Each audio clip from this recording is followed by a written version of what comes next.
Sebelumnya saya ucapkan terima kasih untuk pihak GPKKA UNER telah memfasilitasi webinar Airlangga Entrepreneur Club hari Jumat ini ya, tanggal 4 November. Dan juga terima kasih juga tadi sambutannya Pak Eko, terus Pak Endi, Pak Endi sama Kak Juli. Sebelumnya perkenalkan, nama saya Pak Endi Nyoga Pradana, tadi telah diberitahukan sama Kak Juli, saya merupakan mahasiswa dari Fakultas Vokasi juga.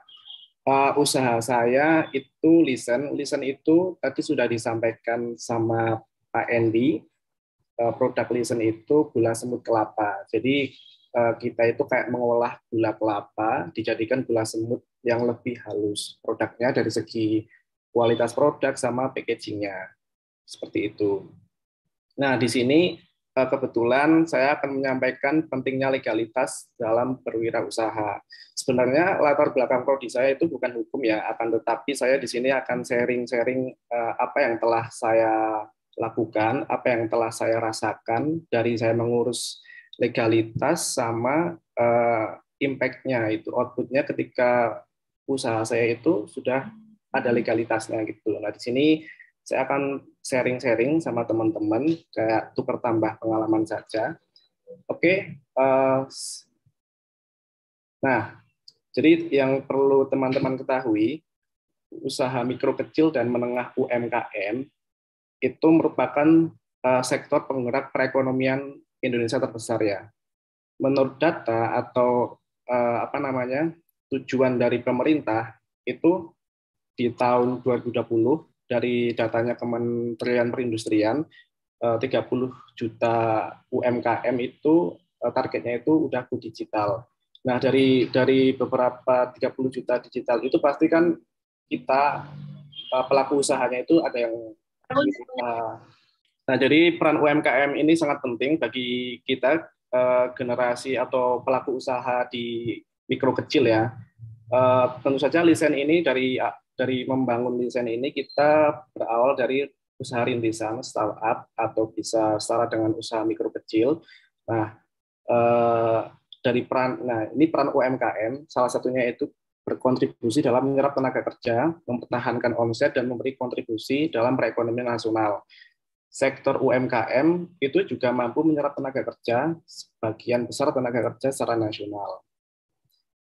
Nah, kebanyakan masalah dalam berwirausaha itu, salah satunya itu adanya kualitas SDM, terbatasnya kemampuan manajemen, keterbatasan pendanaan untuk investasi dan modal kerja, kemampuan untuk perluasan dan menembus pasar yang masih kurang, penguasaan teknologi yang rendah, dan satu lagi tentunya kurangnya literatur tentang legalitas dalam berwirausaha. Tentu saja dalam membangun wirausaha itu awal-awal masalah ini seperti hal yang harus kita lalui ya, seperti kualitas SDM, terbatasnya kemampuan manajemen, keterbatasan pendanaan, terus juga legalitasnya juga. Terus, nah solusi yang pernah saya ikuti dari program pemerintah atau inkubasi di sekitar Jawa Timur atau di luar kota ya. Jadi kayak solusinya itu melakukan pembinaan wirausaha, terutama oleh para pemangku kepentingan pemerintah atau nah salah satunya yang saya ikuti itu kemarin adalah program Patentpreneur dari Kementerian Koperasi dan UMKM dengan berkontribusi untuk meningkatkan kompetisi para pelaku wirausaha sehingga eksistensi usaha itu dapat semakin meningkat. Nah, dari program Kementerian UMKM ini kita itu kayak didata, dikurasi. Salah satu yang diprioritaskan oleh para kementerian UMKM itu wirausaha yang benar-benar berpotensi dan yang sudah memiliki legalitas, khususnya itu NIB ya. Nanti saya bakal jelaskan NIB itu apa ke depannya. Nah, selain Kementerian Koperasi juga kalau di Universitas Airlangga salah satunya juga ada BPPRIN atau inkubator UNER juga itu memfasilitasi para wirausaha muda juga dalam segi pendampingan mengurus legalitas maupun seperti hak kekayaan intelektual seperti itu. Nah, izin usaha bagi usaha mikro kecil itu disebut izin usaha mikro dan kecil atau IUMK. Nah, hal ini terdapat dalam Peraturan Presiden Republik Indonesia Nomor 90 Tahun 2014 tentang perizinan usaha mikro dan kecil. Pasal 2 ayat 2 menyebutkan tujuan pengaturan IUMK bagi pelaku usaha mikro dan kecil. Nah, ini salah satu bentuk legalitas yang pernah saya urus ya, atau salah satu contoh, beberapa contohnya itu akte pendirian. Jadi kayak lisensi ini awal mulanya itu kita belum ada ini ya legalitasnya ya. Tapi ketika karena pasar dari lisensinya adalah produk gula kelapa, pangsanya itu pasar global, kita menyasar ke situ. Waktu itu kita berinisiatif untuk bikin badan usaha yang pertama PT.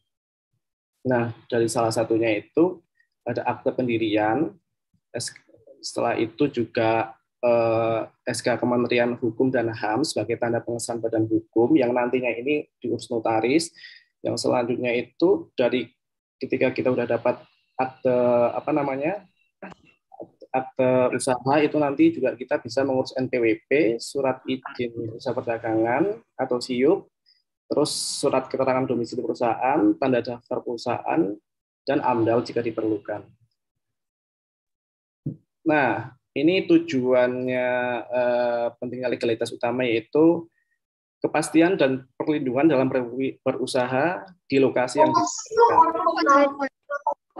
Jadi tujuannya itu kita itu mendapatkan kepastian dan perlindungan secara hukum tentang perizinan lokasi usaha yang dinyatakan dengan surat keterangan domisili usaha. Jadi ketika kita ingin mengajukan suatu legalitas, misalkan salah satu contohnya kita ingin mendirikan sebuah PT, itu kita juga harus mengeluarkan atau memberikan surat keterangan domisili usaha. Misalkan kebetulan tempat lisensi juga di Surabaya.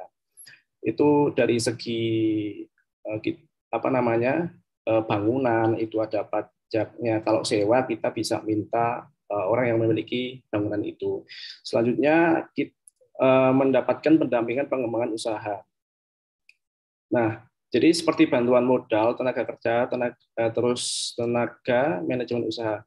Jadi ketika kita sudah mendapatkan legalitas itu bisa berkesempatan lebih besar atau lebih gede untuk kita itu bisa mengakselerasi bisnis kita, usaha kita. Biasanya kan kita kalau misalkan usaha ya, misalkan kita paham tentang marketing, kita paham digital marketing, kita punya omset, misalkan 1 bulan udah berapa juta gitu kan. Akan tetapi dari kita udah berpendapatan, otomatis kita juga ada hak buat melaporkan pendapatan kita kan. Nah, kalau kita udah dapat legalitas, keuntungannya itu kita bisa mengikuti program-program pemberian modal, entah itu capital atau inkubasi dan lain-lain, dan itu bisa meningkatkan invasi bisnis dari kita. Selanjutnya itu, nah ini juga sama, mendapatkan kemudahan dalam akses pembiayaan lembaga keuangan seperti bank ya. Kita juga bisa mengajukan itu sebagai syarat dasar ya. Misalkan kita ingin mengajukan KUR atau bank-bank itu bisa jadi kemudahan ketika kita bisa sudah memiliki legalitas. Terus, nah ini salah satu contohnya. Sebenarnya untuk legalitas itu banyak ya, tapi beberapa yang sudah saya lalui itu salah satunya itu mengurus merek, yaitu masuk dalam hak kekayaan intelektual.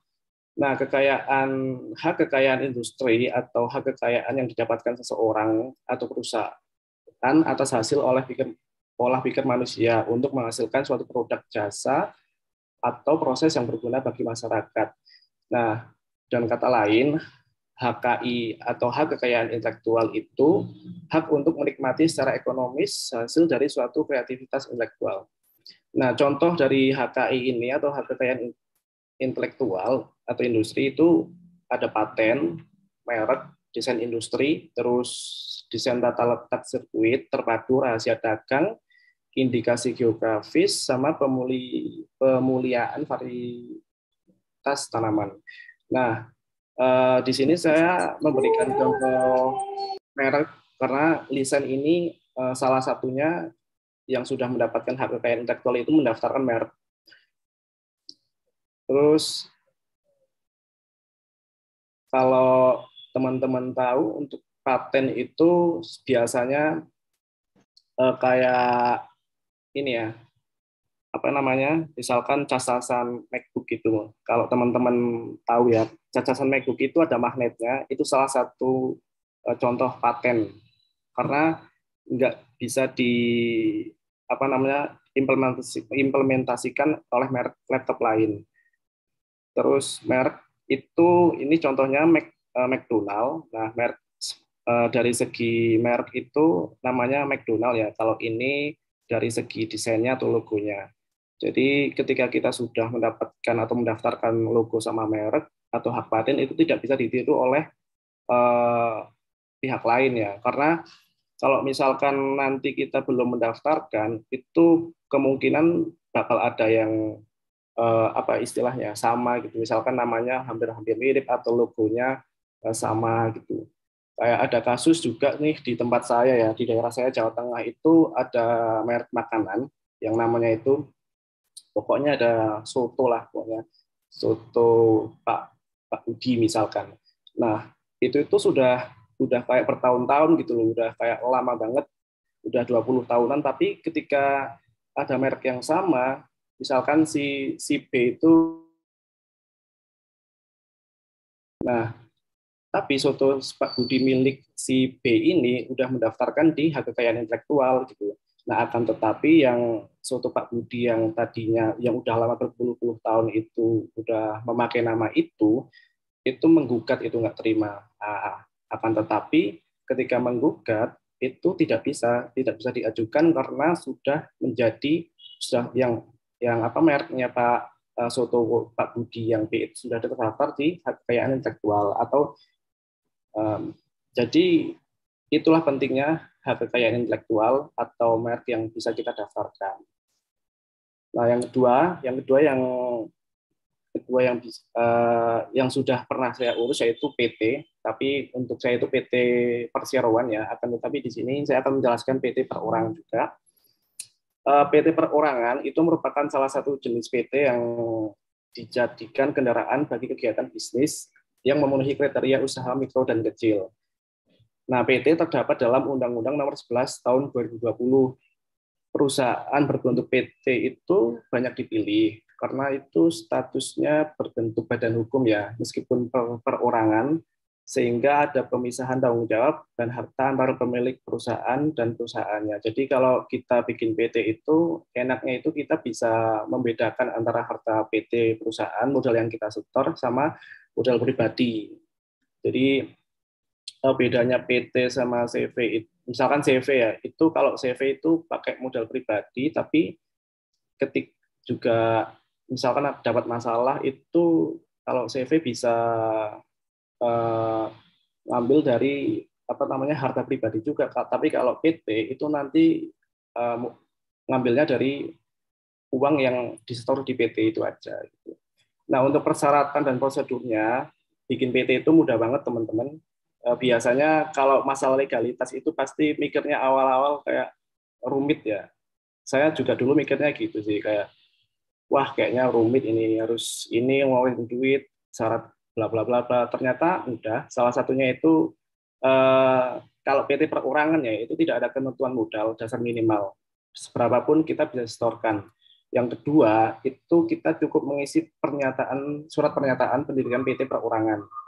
Nah, salah satunya cukup satu orang pendiri. Jadi misalkan kita kayak punya ide bisnis, kita udah punya revenue penghasilan, entah itu jualan online atau apapun, kita bisa mendirikan PT perorangan.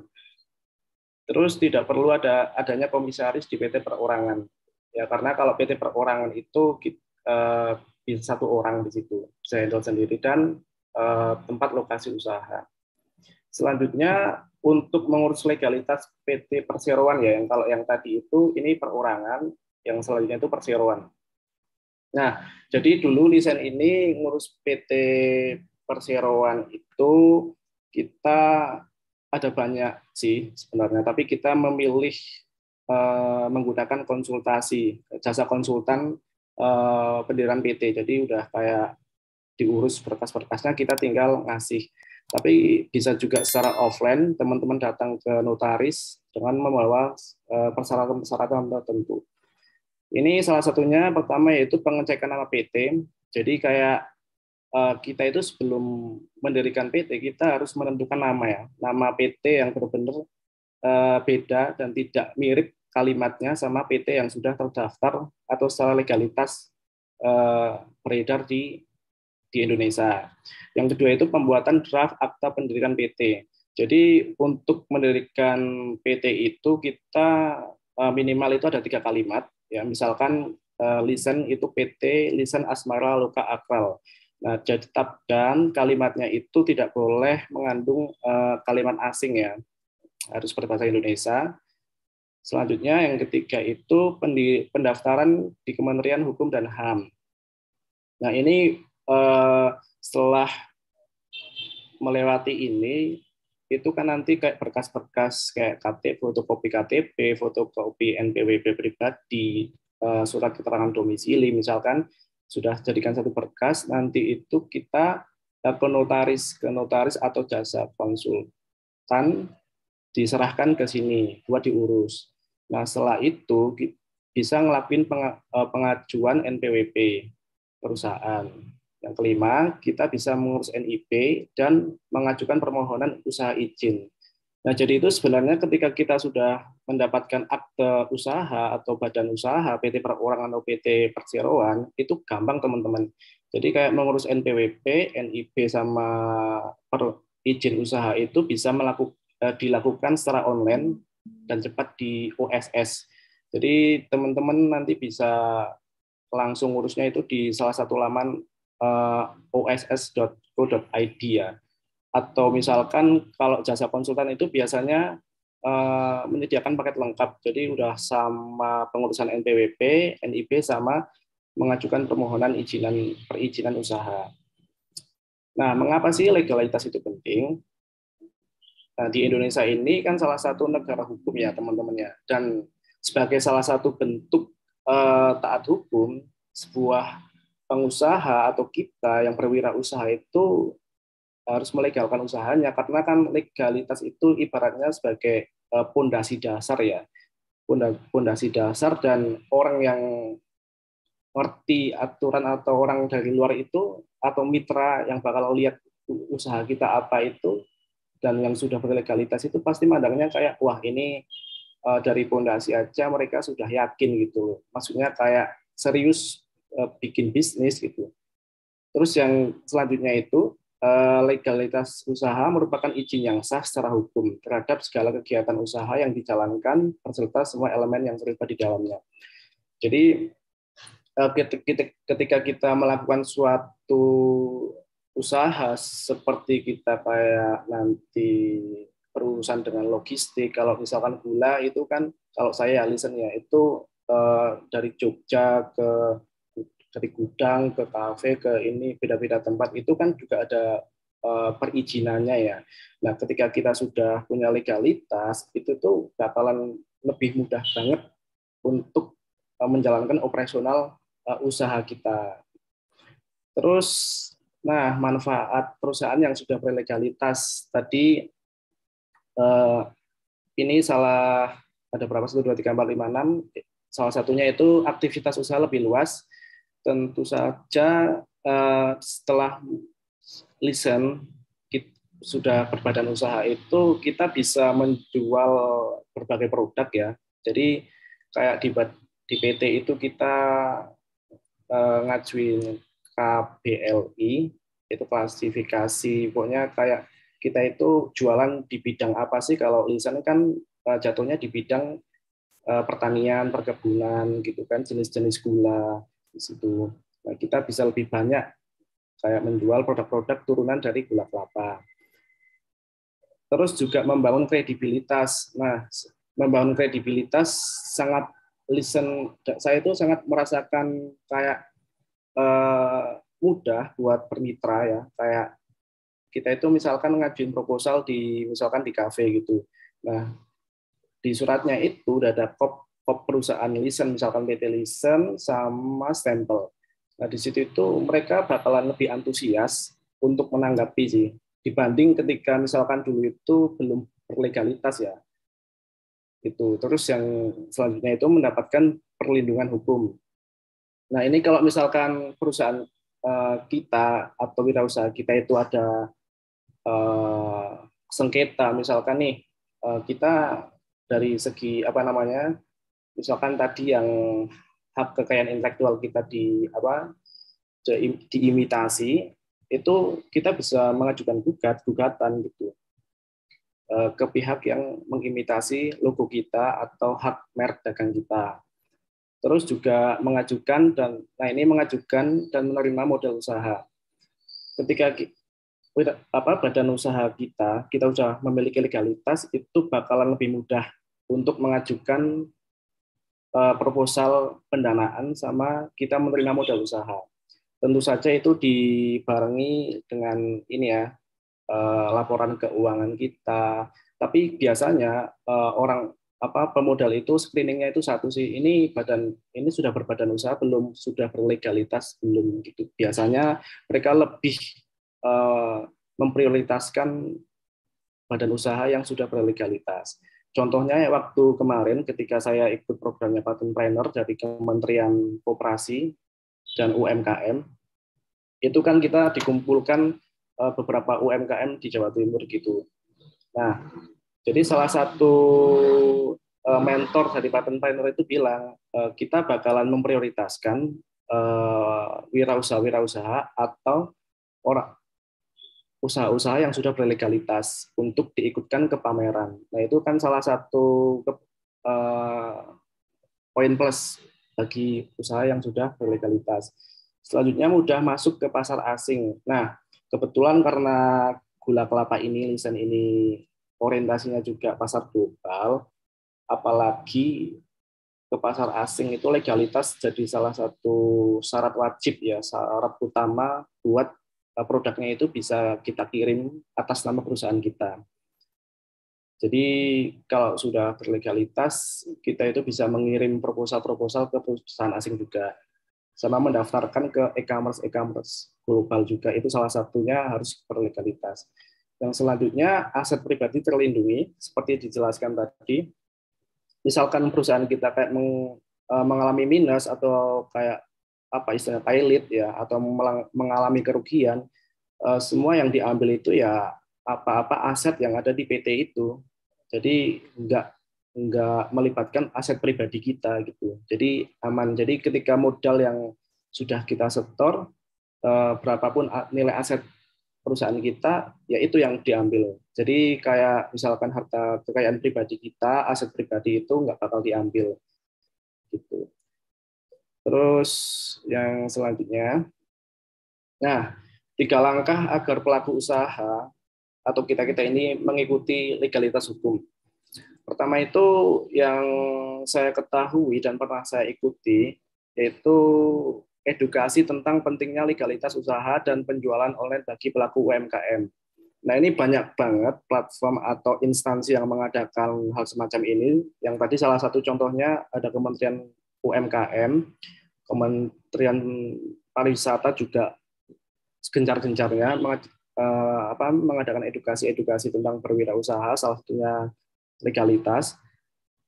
Kementerian Perindustrian, teman-teman bisa cek atau bisa cari informasi itu di media sosialnya, officialnya kementerian-kementerian yang saya sebutkan tadi sih.